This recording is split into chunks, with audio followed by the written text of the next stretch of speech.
faahfaahin dheeraad ah ayaa ka soo baxaya weerarkii al-shabaab ay 20kii bishii aynu soo dhaafnay ku qaaday gudaha Itoobiya. weerarkaasi waxaa ku lug lahaa boqolaal ka tirsan maleeshiyada ururka al-shabaab. gobolka ismaamulka Soomaalida Itoobiya ayaa weerarkaas kaga jawaabay howlgallo militari oo ay ka wadeen gudaha maamulka iyo diyaargarow ay ka sameynayeen xuduudda maamulku uu leeyahay Soomaaliya oo ay soo dhoobeen ciidamo. waxaa haddaba galka baaristu ka ogaaday saraakiil amni iyo kuwa rayid ah oo Itoobiyaan ah in howlgallada ka dhanka al-shabaab ay socdeen ugu yaraan ilaa toddobaadkii hore. inkastoo mas-uuliyiinta gobolka ismaamulka Soomaalidu ay ku adkaysanayaan in howlgalladan aysan ahayn kuwo rasmi ah balse ay yihiin kuwo lagu soo qabqabanayo xubno ka tirsan al-shabaab oo lagu tilmaamay inay isugu jiraan kuwa kaymaha ku dhuuntay iyo kuwa jihadoodii ka lumay. maxamed axmed gurey waa ku-xigeenka hoggaanka madaxa nabadgelyada ismaamulka Soomaalida. waxa uu galka baarista uga warramay dhaqdhaqaaqyadii ciidan ee ugu dambeeyey ee ka dhanka ururka al-shabaab. ugu horraynse waxa uu ka jawaabayaa su-aal ku saabsanayd sababta ay al-shabaab xilligan u hunguriyeeyeen Itoobiya. anu waxaan is leeyahay xilligan haddaan meer dhowan ka bilaabo waxay hungurigu wuxuu ku yimid asaaska al-shabaab markii la sameeyey ama ay magacooda soo shaxbaxay in yar kadib isku dayaa jiray ay dalka ay kusoo hunguriyeeyeen oo 2007 kii ugu horreeyey uu ahaa oo buraha baargaal iyo niman ka yimid ay deegaanka ka soo galeen dhanka gobolka Jarar iyo oo gobolada dhexe Soomaaliya soo maray. kadibna isku dayo kala jiray mid labaad oo Boqol iyo jihada Boqol ahaa. marka mar walba uu taagnaa, laakiin waxaan isleeyahay hadda waxaa dhiirigeliyey ay u maleeyeen inay tahay xilli munaasib ah sababta inuu dalka wuxuu meelaha qaarkood deganaansho la'aan uu ka jiro xagga amniga. marka waxaan isleeyahay xisaabahaas isku dhufsadeen. waxaa usoo baxday inay tahay xilli munaasib ah howlgallo joogto ah iyo deganaansho ama presence rasmi ah ay ku yeelan karaan. marka taasaan anigu odhan karaa way saasay noola eg tahay, macnaha saasay ida egtaan. dhaqdhaqaaqan ugu dambeeyey intaysan weerarka soo qaadin ma ka war hesheen? maxaa dhaqdhaqaaqa ama dad iyaga lala xiriirinayo oo gudaha ka socday oo aad ka war hesheen? inta ugu badan waan la soconay dhaqdhaqaaqa. waa laga yaabaa sidaan anagu ula soconay iyo marka dambe say u noqdeen inay wax ku yar kala duwanaadaan, laakiin waan la soconay inay abaabul ku jiraan. marar badan waxay isku dayeen iyaga oo aan la ogaanin inay deegaanka xuduudiisa kasoo gudbaan. taas way suurtoobi weyday.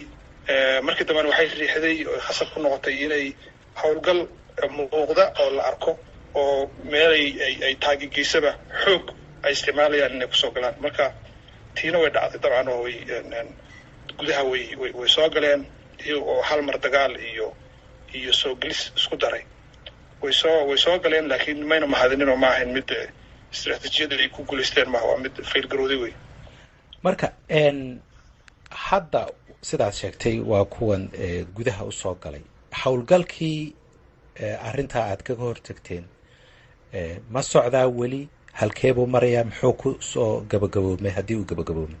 howlgalka rasmiyan wuxuu socday muddo aan ka badnayn 4 maalin, 3 maalin iyo maalin gelinkeed iyo rasmiyan u socday.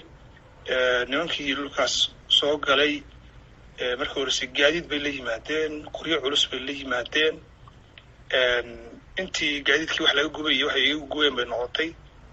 hubkii ay wateen ay soo qaateen intii ugu badneed ama dhammaantiiba gacanta waaweynaa ciidanka gacanta soo galay. maalin labaadkii ama maalin saddexaadkiina iyadana intii ugu badnayd ama xoogoodii caadiga ah waa la jebiyey. wixii intaa ka dambeeyey waxaa socday inay dadka reemiyiga iyo meelahaas tuulooyinku ay haldhabaalaystaan. marka operationkaas si rasmi oo dawladda ciidan ahaan iyo awood ahaan maalinta saddexaad buu gabagaboobay. laakiin ilaa iyo shalay ilaa iyo daraad ilaa tii ka horreysay firxadkoodii meelba meel baa qaar lagu qabanayaa oo si joogto ah yaa wixii ka hadhay loo qabtaa. laakiin ma aha ciidan ahaan u howlgalaya oo isla jooga, ama ahe waa intii firxatay meelaha u baxsatay oo jihadu ka loosan tahay. qaar isku daya inay Soomaaliya u noqonayaan iyo qaar isku daya inay meel u socdaan baan garanaynin oo ama ooman ama meelaha ku rafaadsan. marka waa la helaa iyo qaar dhaawaca intaba. laakiin operationku 4 maalmood u horreysay 3 maalmood ee barkii u horreysay iyo rasmiyan u socday. hadda laakiin waa sifayn wixii hadhay waa intii aan weli la tirinin ama meydkoodii la arko ama iyaga oo lugeynaya la qabto.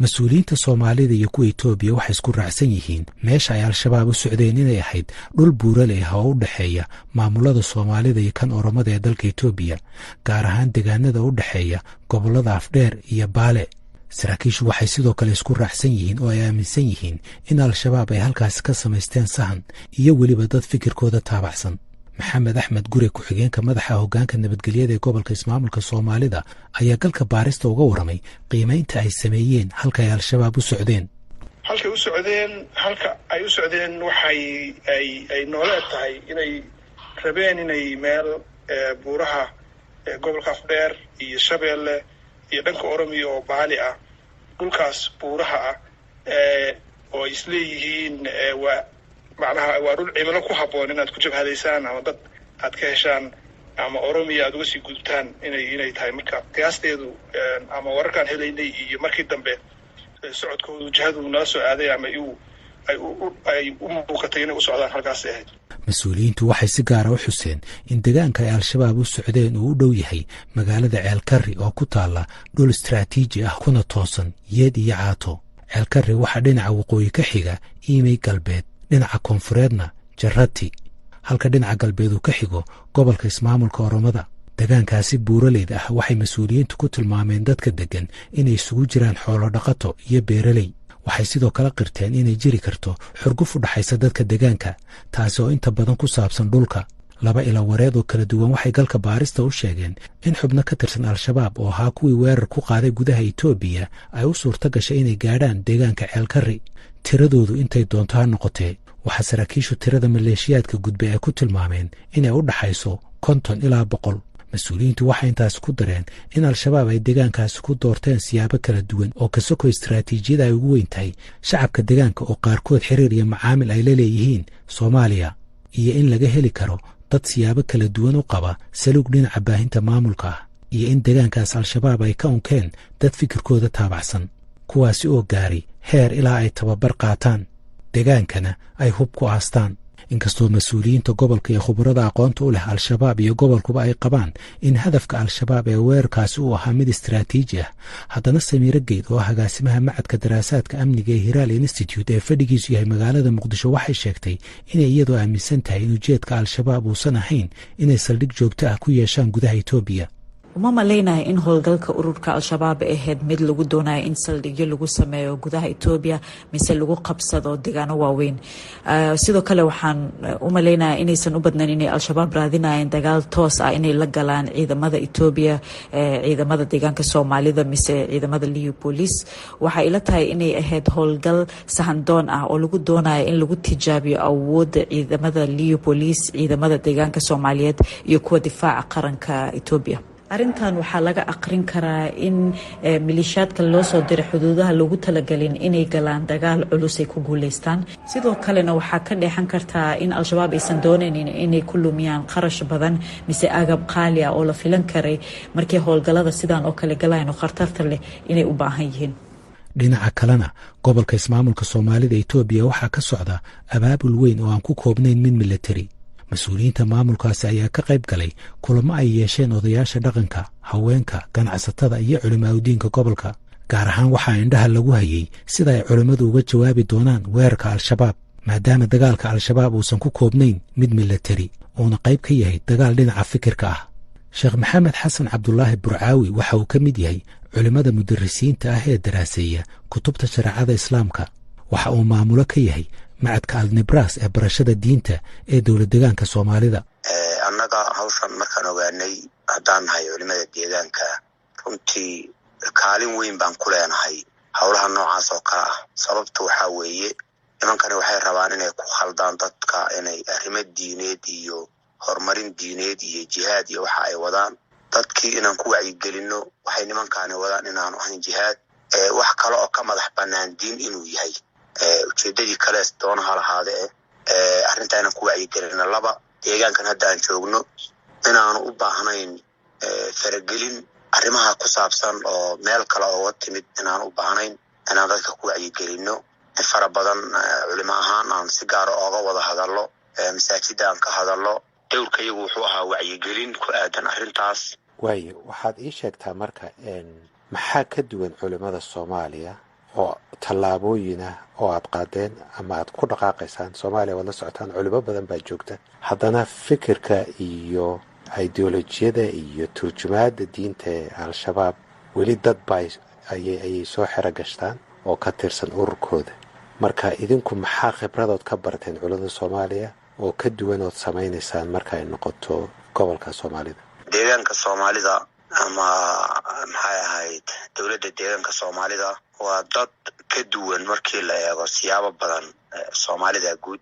wixii hadda ka horreeyayna hawshani saameyn naguma lahayn. marka waxyaabahan ka baranay waxaa ka mid ah nimankaasi meelaha ay saameynta ku yeesheen ee ay joogaan ee ay ka howlgalaan inay taarget garaysteen ama ayaga ay wadadii ugu badnayd oo dhan ay saareen dadka macnaha leh ee culimada ah ee waxyaabaha lama taabtaanka bulshadana ay leedahay aan xamilin in ka istaagin dadka in la laayo meesha laga saaro. labo dadka odayaasha dhaqanka ee lama taabtaanka ee noocaas ayagana sidoo kale in ay laayaan waxa ugu badan ay rabaan inay meesha ka saaraan uu yahay. saddex dadka loo yaqaan ahlul xalli wal aqdi, dadka ay waxna ka go'aan waxna ka xidhmaan ay bulshadu leedahay inay meesha ka saarayaan oo aynan ka xishoonaynin waxbana ayna maxay ahayd ayna kaga istaagaynin. waxyaabahan ka qaadanay bay ka mid tahay waayo aragnimada culimadii ka hadashay sida gaarka ee hawshaan inay wax ka qabato damacdeen intooda badan waad ogtahay meeshay ku dambeeyeen iyo sida loo maranayo. marka hadday tale nala gudboon tahay inaynaan nimankaa jaani siinin oo ila dawladdu jaani siinin oo shacabku jaani siinin oo culimadu ayna jaani siinin aan bartaa iskaga joojino. ma kula tahay in durba maxaan ku idhaahdaa la dhihi karo farahay la soo galeen sababtoo ah mar hadday gobolka soo galeen meel aan looga soo horeyn fikirkooda ama dad taageersan fikirkoodu aysan joogin iyagu kuma degdegaan. marka ma la dhihi karaa culimadii hadda unbay hurdada ka soo kaxaysaa waa laga shaqaystay deegaankooda ma la dhihi karaa? maya ma aaminsani ani arrintaas. deegaanka Soomaalida uu ka duwan yahay waad ogtahay dawladda Itoobiya ayuu deegaanku ka tirsan yahay. dawladda Itoobiyana xagga amniga iyo sirdoonka iyo Soomaalida way ka duwan tahay. marka ismalihi wax macno u samayn baa ooga soo horeeya deegaanka Soomaalida taa ma aaminsani. laakiin inay wax cadar oo kala ay roob moodeen waa suuragal. kaana inaan waxba ka jirin hadda way arkeen oo ayna xuduudkaba soo dhaafin mana soo dhaafi karaan. haddii ay taasi jiri lahayd dhibka gaaray ma aanu gaareen. qaabka maxay ahayd rabitaankooda ay uga fashilmaan oo may fashilmeen. marka ismalihi deegaanka Soomaalida wax uga tara uga soo horeeya ma aaminsan anigu. taas waa midaas. ta kale annaga wax nooga qorshaysan in intaan ku bixin karna dadaal dadkaas nooca inayna saameyn ku yeelanin deegaanka iyaga Soomaalida, bulshada iyadaana ayna calaaqa la yeelanin ayagoo arrimo diineed huwan inaana yaraysanin baa noo qorshaysan ilaahayda. Samiira Geyd ayaan wax ka weydiiyey fariimaha ka soo baxaya gobolka ismaamulka Soomaalida Itoobiya iyo abaabulka socda. inkastay gaareen guulo waaweyn, sheegashada mas-uuliyiinta Itoobiya waxay u baahan yihiin si taxadar leh in loo abaaro. 3 arrimood aan ku ifinaya. markii hore waxaa la sheegay in howlgalka 3 maalmood ka socotay tuulada xulxul oo ka tirsan deegaanka Afdheer in lagu dilay in ka badan 100 maleeshiyaad oo ka tirsan al-shabaab laguna burburiyay 13 baabuur. tiradana haddana korortay markuu madaxweynaha dowlad deegaanka Soomaalida Itoobiya uu dhawaan sheegay in ka badan 800 oo al-shabaab lagu dilay iyo ku dhawaad 100 kalena la qabtay. arinta labaad oo hubsimo u baahan oo isla markaana si fudud loo diidi kara waa sheegashada mas'uuliyiinta gobolka Soomaalida Itoobiya oo ah in maleeshiyaadka shabaab ay doonayeen inay gaaraan gobolka Oromada oo ay ku biiraan ciidanka xoreynta Oromada. arinta saddexaad waxa way maamulka Itoobiya sheegtay in Fuad Shongole oo kamid ah mas'uuliyiinta sare ururka al-shabaab in lagu dilay duqeyn diyaaradeed oo ka dhacay meel u dhow magaalada Caatay gobolka Bakool 29kii July.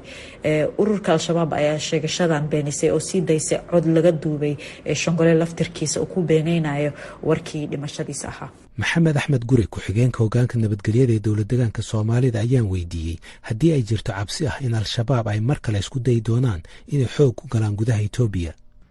anagu waxaan isleenahay cashar ugu filan intani inay fahmaan horta mar walba cadowgu lagu hareeraysan yahay. Soomaaliya dhul badan bay nimankani gacanta ku hayaan.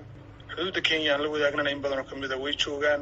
marka laakiin fahan ahaan nimanka waxaan isleenahay intaan cashir ugu filan cashir ay ka fahmaan dabeecadda dadkan iyo deegaankan ay fahmaan awoodda ciidanka deegaanka ay u leeyihiin inay ka hortagaan waxyaala noocan oo kale oo weliba aad loo soo abaabulay cashir ahaan ugu filan baan isleenahay waxaan u malaynayaa inaynan si dhib yar isugu soo lugoyn doonin ama aynan isku hadlayn doonin inay mar dambe xuduudda kasoo gudbaan laakiin mar walba waan ku talagalaynaa inay khatar ka imaan karto meelaha xadka ah marka waan iskaga talagalaynaa al-shabaab weli si toosa ugama hadlin in ciidankoodu ay gudaha u galeen etoobiya hase yeeshee ilo kala duwan oo isugu jiro xubno hore uga tirsanaan jiray ururka al-shabaab iyo laamaha amniguba waxay galka baarista u sheegeen in al-shabaab ay doonayaan inay calankooda ka taagaan gudaha etoobiya kadibna ay shaaciyaan in dagaano cusub ay ku faafiyeen dagaalka mid ka mida saraakiisha amniga ee gobolka ismaamulka soomaalida etoobiya waxa uu galka baarista u sheegay inay jiraan waxyaabo muujinaya in hogaamiyaha al-shabaab uu beeco la galay xubnaha weerarka qaaday saraakiisha ay al-shabaab u dirtay gobolka bokool waxay iyagu ku goodiyeen inay la dagaalamayaan ciidamada liyu booliiska ee gobolka ismaamulka soomaalida waxayna al-shabaab ku tilmaantay xuduudda u dhaxaysa soomaaliya iyo etoobiya inay tahay xuduud beenaad barnaamijkii galka baaristuna waa naga intaas inta aynu ku kulmi doonno barnaamijkan oo kale waa haaruun macruuf oo idin leh nabadgelyo